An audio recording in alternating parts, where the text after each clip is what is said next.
Wow, a full house. If you're coming into the room, come and grab a seat. You are in for a treat. Because the following speaker, of course, needs no introduction. But we're going to have some fun together doing it anyway. First off, please could you help me finish these phrases? I'll say the start of the phrase and you will finish it. Number 1, stay humble, stack. We want more noise, more volume. Number 2, don't trust. Beautiful, that's better. Number 3, cypherpunks write code. Good, because there's a reason for this.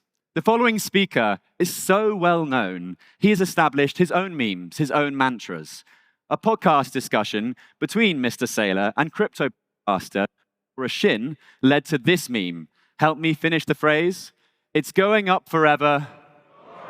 Beautiful. This is the energy we want. This is the energy we want. Indeed, Michael will go out to bat for Bitcoin on any TV show, podcast, or legacy news station. It is phenomenal proof of work. Next phrase. Are you all in on the chair? Surely. Are you all in on the chair? No one? Okay. I mean, I just learned backstage that Michael was so good at selling all of his chairs, all of the company's chairs, all of the family's chairs, even the deck chairs on his yacht to buy Bitcoin, that's why he was promoted from CEO of MicroStrategy to Strategy's executive chairman. I'm sorry, I couldn't resist just one joke. Just one joke. Oh, one person applauded. Beautiful. Okay, final phrase. You can really shout this one out.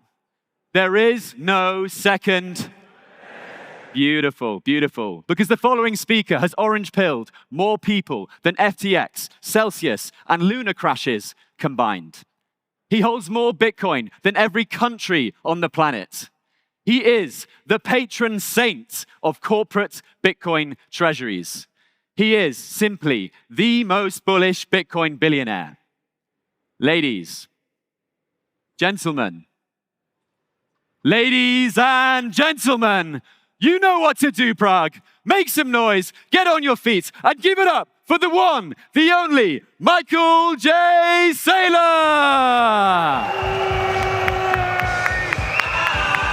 Love it.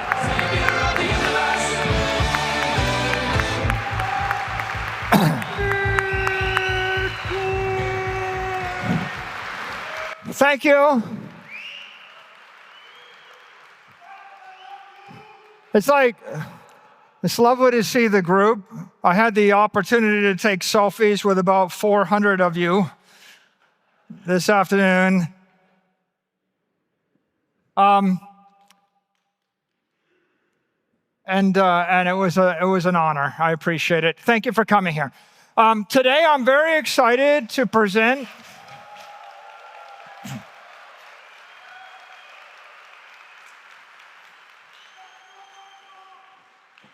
I'm very excited to present the power of 21.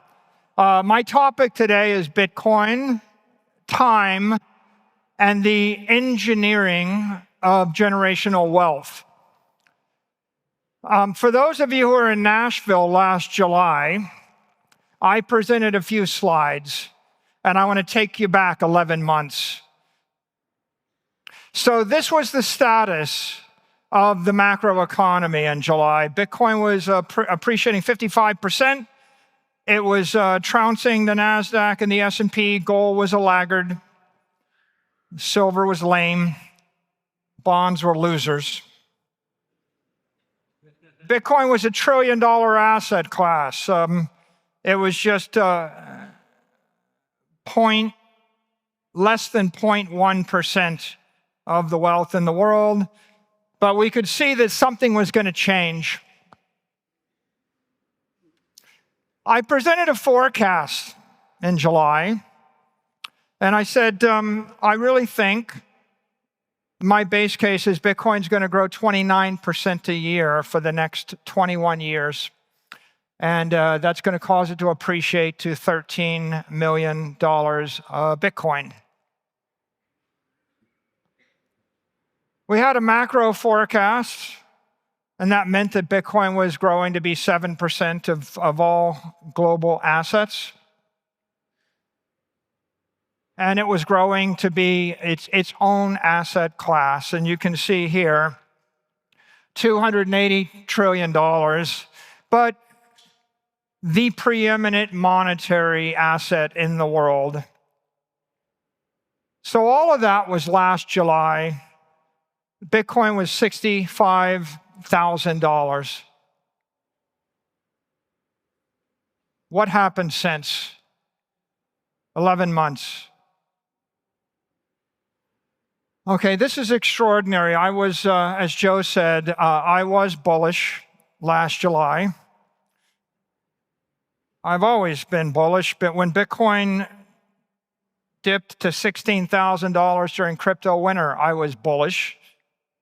But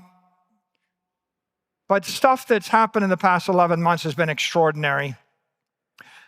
The White House has embraced Bitcoin. This is an extraordinary development. We didn't anticipate this. We hoped that we would get a favorable administration, and we hope we get support, and we had this inkling, but November 5th brought a sea change in politics, and although we thought we might have a pro-Bitcoin president, we didn't think we'd get a strategic Bitcoin reserve.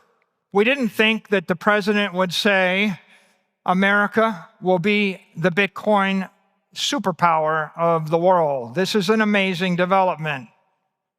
The new administration, J.D. Vance, pro-Bitcoin, Robert F. Kennedy, pro-Bitcoin, Tulsi Gabbard, pro-Bitcoin, Kelly Loeffler, pro-Bitcoin, Paul Atkins, pro-Bitcoin, Brian Kentez, pro-Bitcoin, Scott Bessent, pro-Bitcoin, David Sachs, a new position, cabinet-level position, not just pro-Bitcoin, a cabinet member that would go on television and say Bitcoin is the one decentralized crypto network in the world. It is special. It is the digital commodity, right? The one thing that we've all known, but a cabinet member in the United States government says it. He said it in March of this year. Howard Lutnick, pro-Bitcoin. Kash Patel, pro-Bitcoin. Every one of these cabinet members flipped from 12 months earlier, where there would have been no one that would have been as bullish on Bitcoin as what we saw here. Wall Street embraced Bitcoin. $150 billion of capital, 1.4 million Bitcoin. This entire dynamic started in January of last year, but it accelerated after July. Public companies. My company was the first public company to adopt Bitcoin. People thought we were crazy. I thought we were late.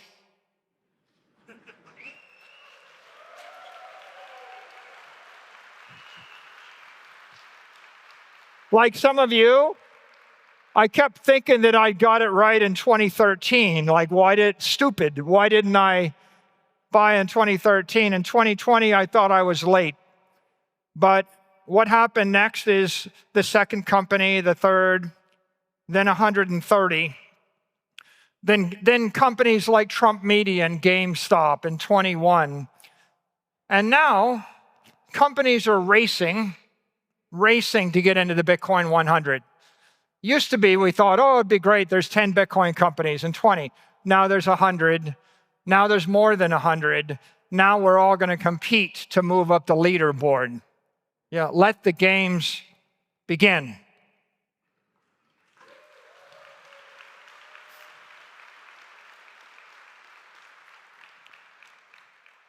Bitcoin wasn't an institutional asset. It wasn't cool on Wall Street.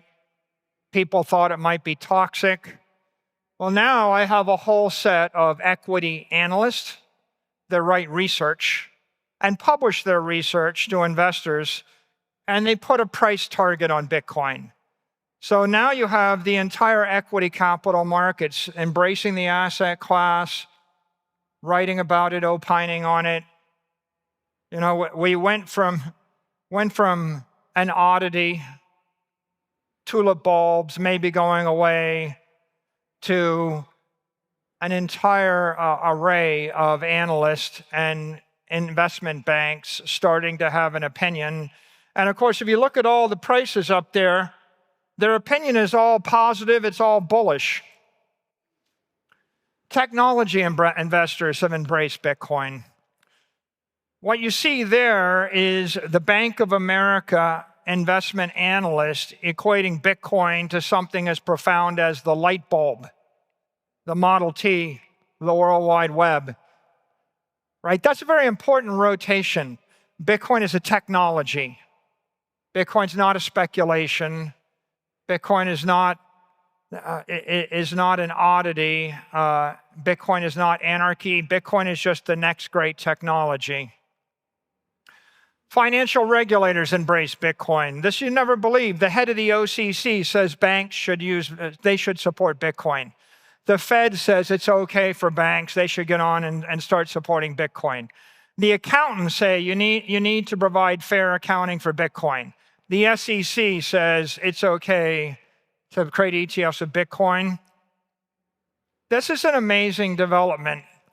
Capitol Hill embraced Bitcoin. The House, the Senate, the Cabinet, you've got 3 bills, the Clarity Act, the Genius Act, the Bitcoin Act, all moving through Congress right now. This is something nobody guessed, no one conceived of a year ago. States in the United States are embracing Bitcoin. Governors, right? There's legislation working its way through state legislative branches everywhere. You know, Bitcoin is money for everybody. Bitcoin is for everybody, and everybody is getting interested in it. International governments embrace Bitcoin. Spokespeople for the UK, for Ireland, for Pakistan, for Bhutan, for El Salvador, for Russia, in China, in Hong Kong, in Europe, everywhere, right? They all have an opinion. Their opinion is this is very important. This is an extraordinary movement. The crypto industry has embraced Bitcoin. And this is extraordinary. You should all give yourself a hand because you've won.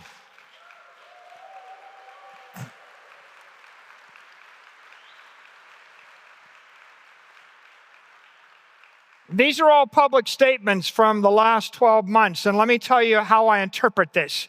This is everybody in the crypto ecosystem acknowledging that Bitcoin is the foundation of the crypto economy. Bitcoin is the reserve currency of the crypto economy. Bitcoin is the one central, certain, unshakable protocol and the fulcrum, the focal point of the entire industry. Everything else is built on top of it. There's been an unprecedented coalition that's come together in support of Bitcoin, and I think a realization that the entire industry needs Bitcoin as their ethically sound, economically sound, technically sound foundation if they're to have any future. And I think you guys should be very, very proud of that development. 12 months, what's going on? Bitcoin is still running harder than it has been, up 61%. The Magnificent Seven and the S&P are underperforming. They're struggling. The tariff wars, the trade wars have been a challenge for them. There's been a general mainstream lagging of confidence, and that's caused a surge in gold. But Bitcoin is running much harder than gold. Real estate soldiers on, and bonds continue to fail. Bitcoin's outperforming all asset classes this decade, too. So it continues with what you would expect, 56% on average ARR for the past nearly 5 years. More than double the Mag 7. That's more than double, about double the S&P. You've got gold, a little bit of a surge starting to catch up, but gold's still underperforming the S&P, and real estate less. This is an important chart. Here's what this chart is telling you. The cost of equity is 13%. That means that if a company's capitalized on gold, real estate, bonds, soybeans, oil, any other commodity, it can't beat the cost of equity. You cannot sell equity to buy real estate. It's dilutive. There is only one asset that a company in the world can hold that you can capitalize on that is higher than the cost of equity, and that is Bitcoin. And so you see the explosion in Bitcoin treasury companies is because now that the world's recognized a digital commodity, they also recognize it beats the cost of equity. That means that every public company, in theory, should recapitalize on Bitcoin, because when they sell equity, they're actually generating profits. They're creating an accretive transaction for their shareholders, right? The world is waking up to this. You see that hence you see an explosion, in the shares of Metaplanet and Smarter Web and H100 and Blockchain Group, right? This is going to continue. These companies are going to catch fire everywhere in the world, in every capital market, for one simple reason. Investors can see that 56% is more than 13%. It's just that simple. And this is it's a very powerful dynamic. And yet Bitcoin is just 20 basis points of global wealth. So here's an interesting thing. We are now at an inflection point. We have all the information to know Bitcoin is winning, and yet the majority, 99.8% of the capital in the world, still pretends and acts like it isn't. Most is still oblivious. You know something the rest of the world has not yet acknowledged, and yet it couldn't be clearer to all of us in this room. There's a monetary revolution afoot, a revolution in economic thinking. It's spreading everywhere in the world. It's fueled by the digital transformation of the capital markets that you see manifested in all of these companies and all of these securities and all of this Bitcoin activity. And it's going to be accelerated by explosive financial innovation. That innovation is surging now. You can see it everywhere around us. Every single company is thinking, how do I integrate? What am I going to do? So the revolution is afoot. The world is bullish on Bitcoin. It's being adopted faster and more aggressively by governments, by banks, by corporations, by investors than nearly all of us thought a year ago, right? We were bullish a year ago, but certainly I'm hearing now BBVA is supporting Bitcoin. I'm seeing the Secretary of the Treasury saying it's okay for banks to Bitcoin.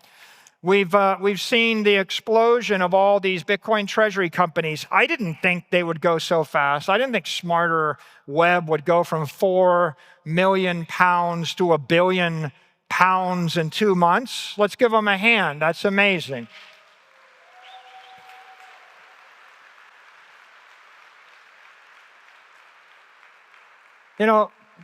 Metaplanet goes from 10 million to $1 billion, and I was ready to declare victory. I thought, that's great, that's 100x. And then they surged to 8 billion. Let's give Metaplanet a hand. It's amazing.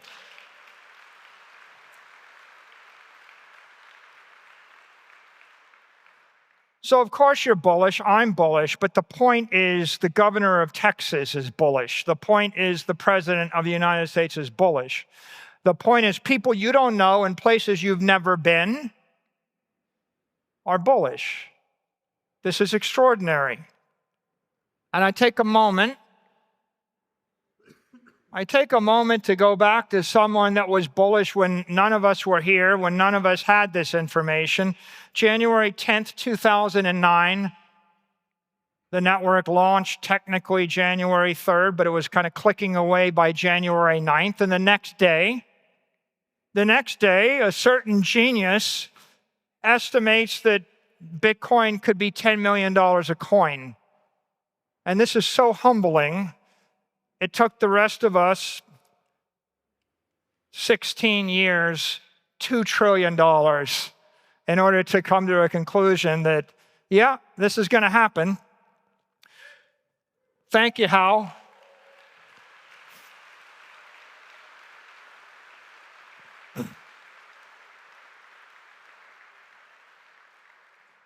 Inflection point, ignition point, escape velocity. When a nuclear reactor comes online, when the chain reaction starts up, we call that criticality. Bitcoin's reached criticality. The network has come to life. The work's done. The power's flowing. And there's no off switch. Satoshi's fire is now unstoppable, right? The network is unstoppable. Thank you.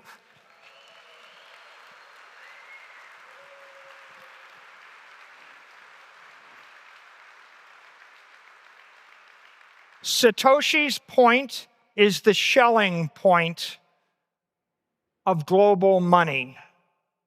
We can now see, you can see, I can see, the rest of the world is beginning to see that in fact there is an inversion and there's a transformation. This network doesn't need me anymore. This network doesn't need anyone anymore. It's going to continue to grow, and no one can stop it. And so with that, with the help of all that information, I'm going to now share my Bitcoin prophecy.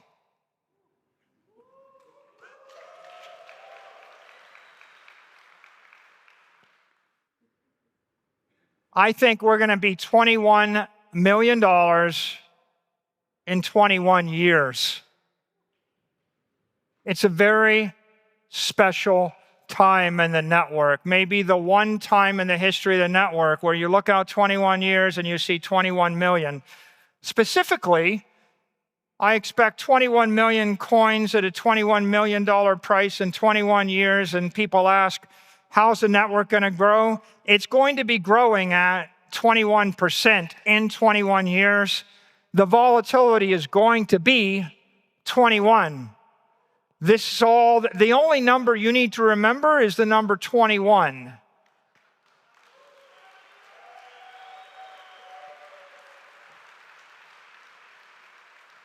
And what does that look like?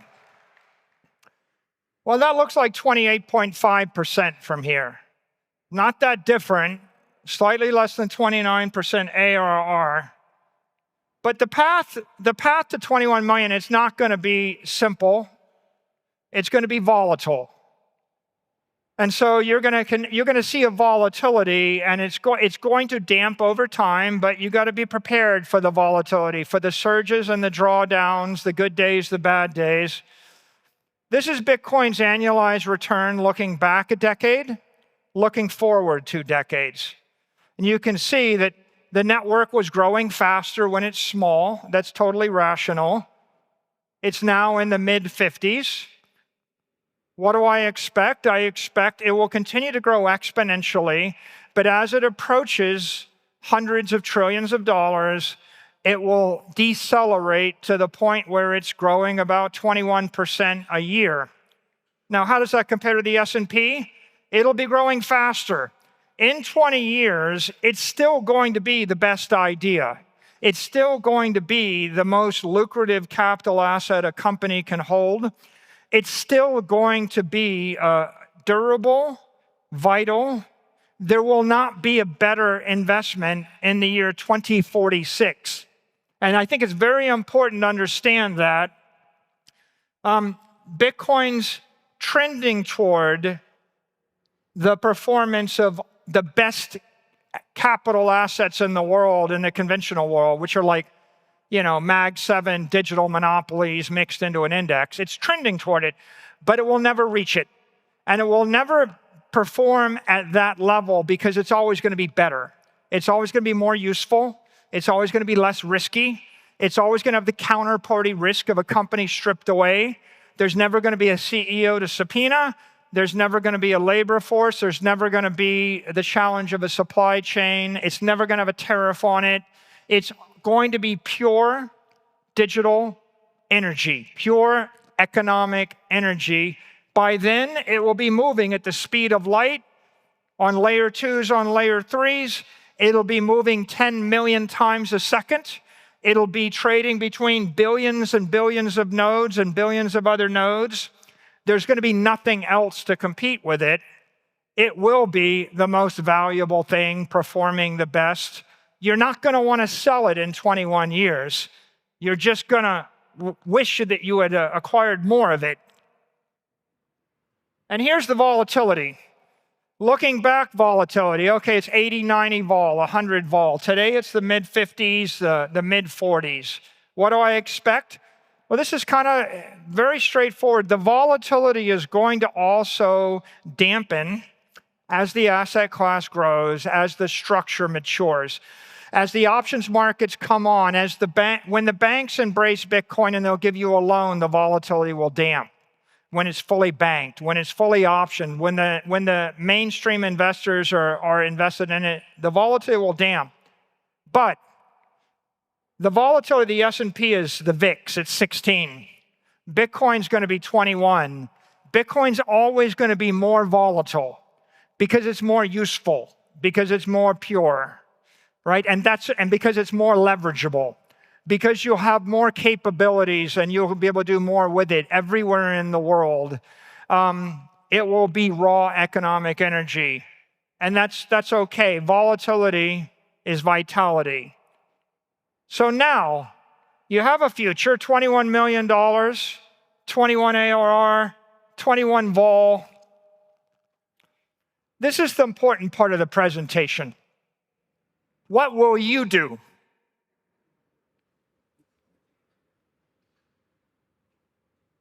First of all, you have a 21-year head start.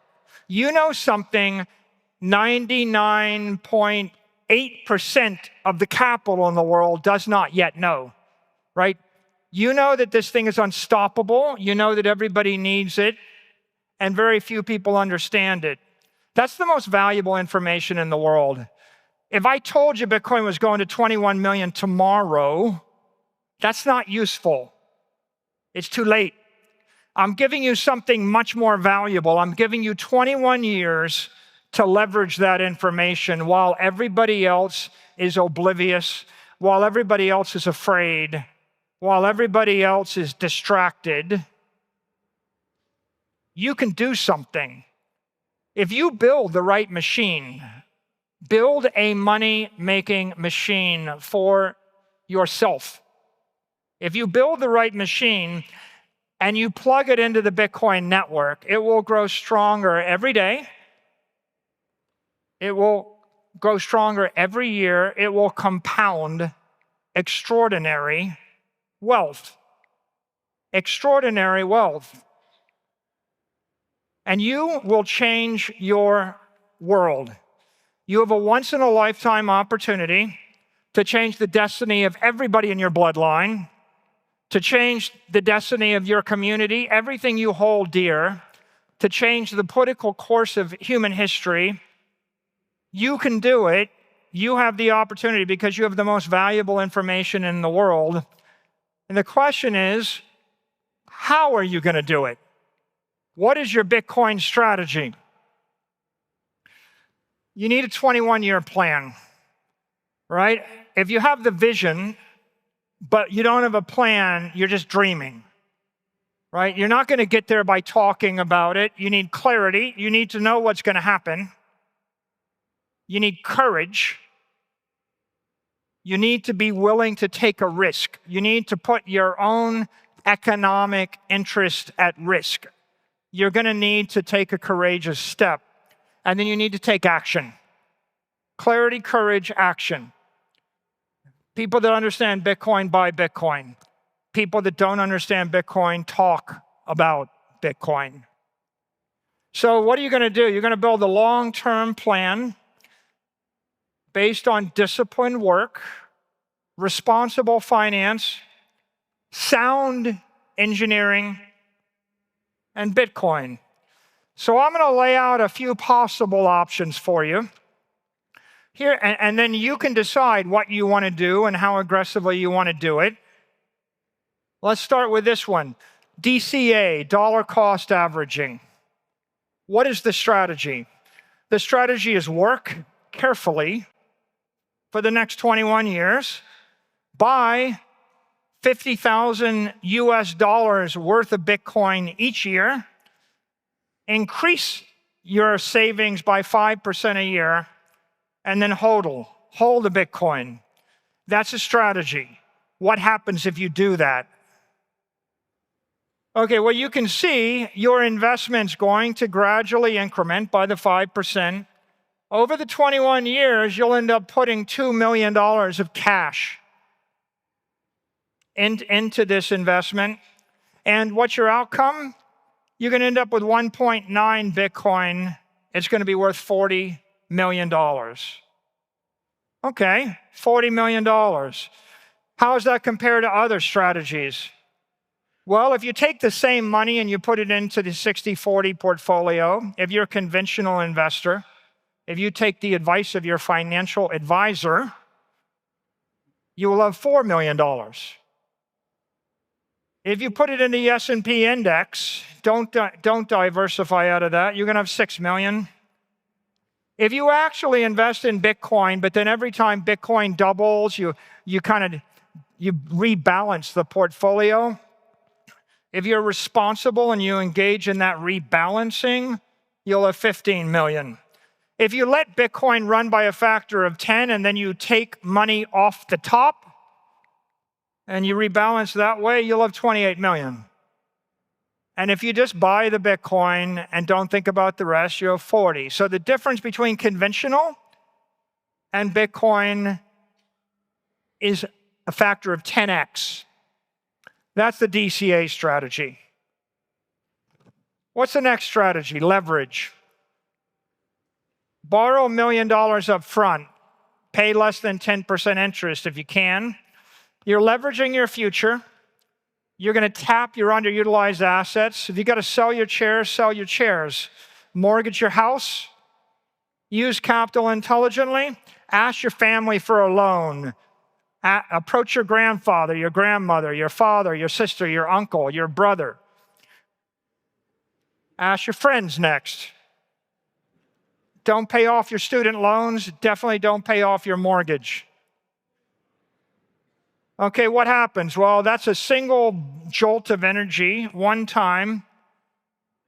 It's worth $190 million to you.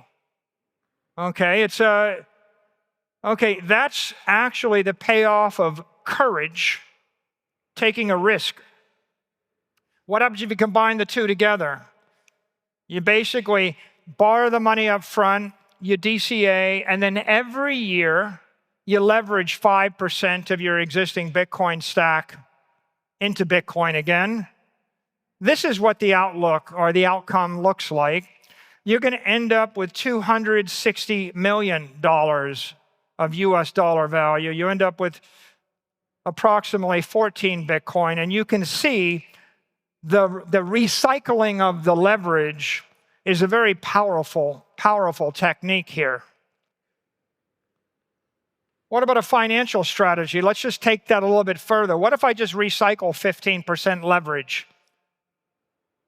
Not 5%, 15%. You can still survive an 80%, 70, 60% drawdown. What happens? This. You'll be up to $370 million. And then here's a business strategy. I form a company. I maintain 10% leverage. I issue 5% equity every year at a multiple of NAV of 2. 5% dilution a year on a business. Okay, what happens there? Well, you're going to generate $760 million of wealth by issuing equity and by staying a little bit levered. And so you can see it when you consider these comparisons, right? DCA is work hard invest in Bitcoin. Leverage is use some financial engineering. The DCA plus leverage takes you much further. The financial strategy, of course, is almost 10 times the DCA. And then the business strategy, of course, is extraordinary, almost 20x. Now, let's talk about tradecraft. How do you do this without getting liquidated? How do you do this in an intelligent fashion? So this is a credit matrix. On the y-axis is the interest rate you're paying. On the x-axis is the duration of the credit instrument. If you're borrowing money for less than 5 years, 4 years, you're a gambler. When you're borrowing short-term money, you may get liquidated, especially when you're borrowing money for 4 weeks or 4 days or 4 hours. This is a little bit of a risky zone. When you're borrowing money that costs you 20 or 30% interest in short duration, you are a loan shark victim. Okay, this is suicidal. You're going to get your legs broken. Do not do that. When you borrow money at expensive rates for long periods of time, you are an indentured servant. You're a debt slave. You're going to work your entire life. You're going to have nothing to show for it. That does not make sense. What you want to do is borrow money for 10 years or longer, and you'd like to get the interest rate below 10%. So 10-year duration, less than 10%. If you get to a 30-year loan with 3 or 4% interest, you're a financial genius. You know what that is? That's mortgaging your house 2 years ago to buy Bitcoin, right? That's the thing that all the non-coiners made fun of us for. But if you were smart enough to take a 30-year or 20-year mortgage at 3 or 4% and buy Bitcoin, you are a financial genius. Not complicated. You're swapping 3 or 4% cost of capital for a 29% return on the capital. What about equity? Okay, so you have a company. If you sell 90% of the company at 3 times NAV, you just cashed out. You made a lot of money, you're retired. You're going to sit in a rocking chair, you're rich. Congratulations, right? That is your exit strategy. If you basically sold 50, 60% of your company at 3, 4, 5 times NAV, you're a racehorse. You're going to be racing. You'll have a jockey. That's good. You're in business with other people. If you manage to sell 20% at 7 times NAV, you're looking like a unicorn. People are going to write books about you. You're going to be the cover of magazines. And if you can actually sell less than 10% of your company at a 7, 8, 9 times NAV, you're Pegasus, okay? You're a superstar, a shooting star, right? They're going to write entire books and teach courses about you, right? So that red line is the no-go line. If you're selling equity below 1 times NAV, you're diluting your own shareholders, right? That's awful. And so you got to stay above that. Now, some common objections. You're going to hear these objections. You're going to hear more of them from all of your, wealthy financial advisors or wealthy friends that are no-coiners. And they're going to say things like, hey, it's too late. It's too late. You did it. But, if I'd done it back in 2013 or done it in 2020 or done it whenever, it's too late. But here's what I have to say. Henry Ford decided to harness fire 1 million years after human beings discovered fire. It was not too late. It's not too late to use the wheel. It's not too late to master explosives. It's not too late. If you need a gun and someone invented a gun 500 years ago, you're not going to say, well, I guess it's too late for me. Or how about English? Someone learned English before you. It's too late. It's an old language. I guess it's not that useful anymore. Or to fly. I'm not the first person to fly.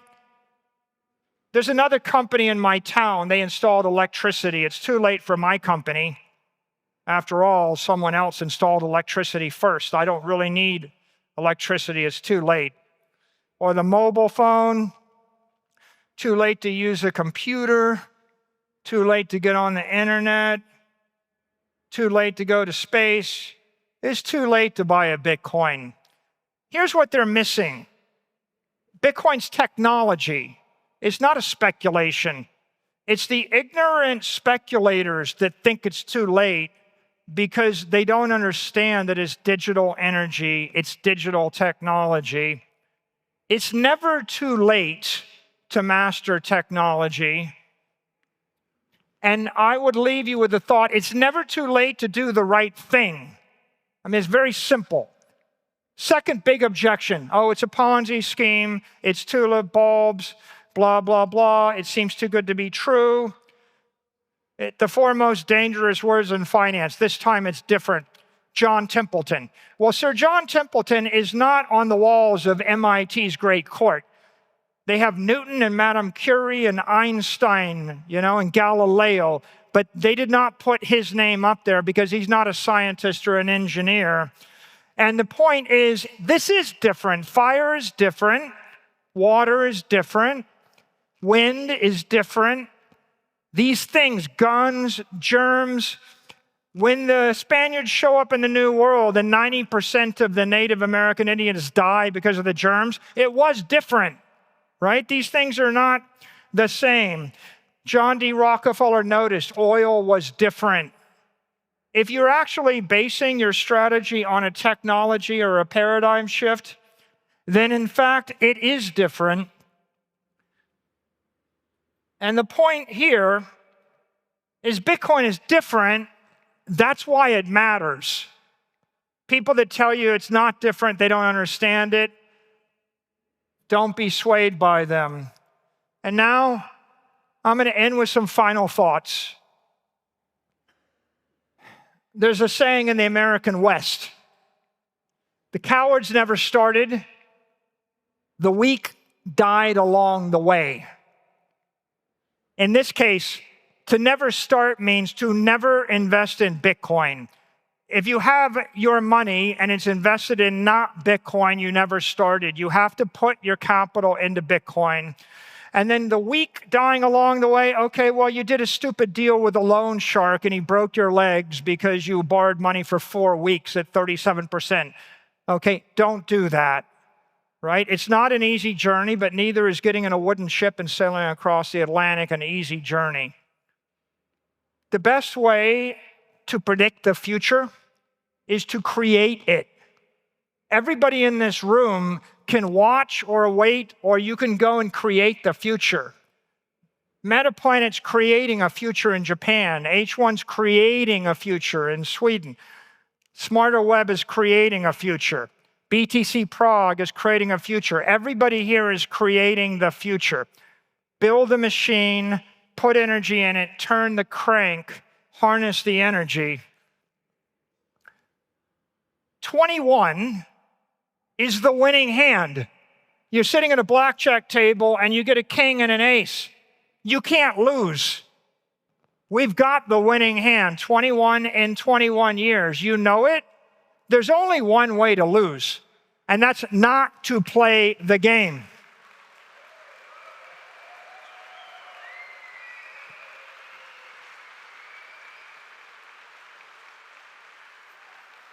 Should you magically develop the ability to see the future 60 seconds in advance and you're sitting at the blackjack table and you see blackjack coming, bet large, right? That's how you win. You have to play the game. You have to bet. You have a winning hand. Play it. Embrace the volatility. Volatility is Satoshi's gift to the faithful. If Bitcoin was not volatile, people with more money than you, more power than you, would outbid you for the Bitcoin. You couldn't have it. The only reason you have the opportunity, the only reason that you have a 21-year head start is because it's volatile. At the point that it becomes completely predictable, Warren Buffett will say, oh yeah, we get it. We just bought all the Bitcoin. The Bitcoin went to 20 million a coin. Your opportunity is gone. You don't actually get rich if this thing doesn't stay volatile. In chaos lies opportunity.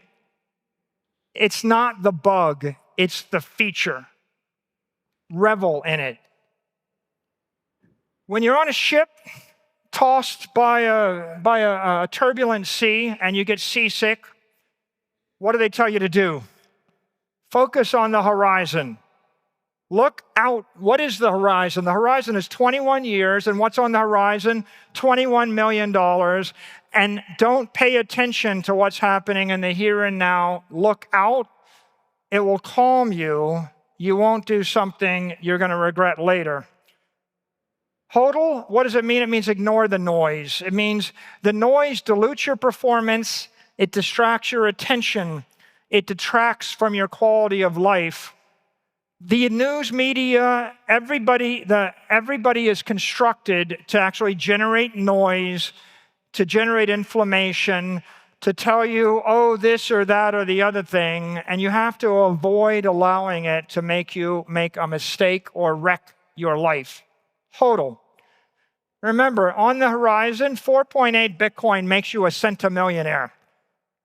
You'll be 300 times as wealthy as the average middle-class person at that point.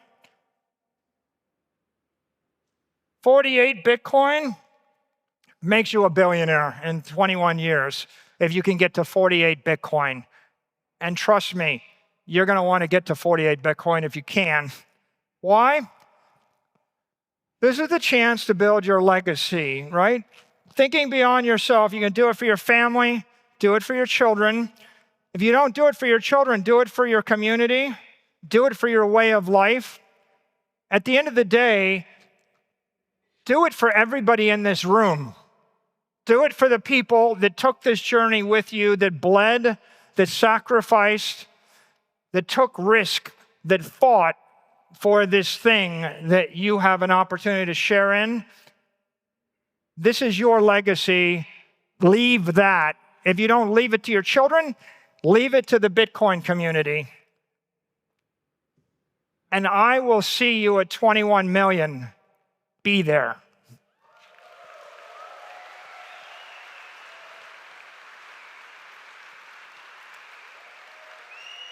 Thank you. Give it up for Michael Saylor. See you at 21 million. Amazing.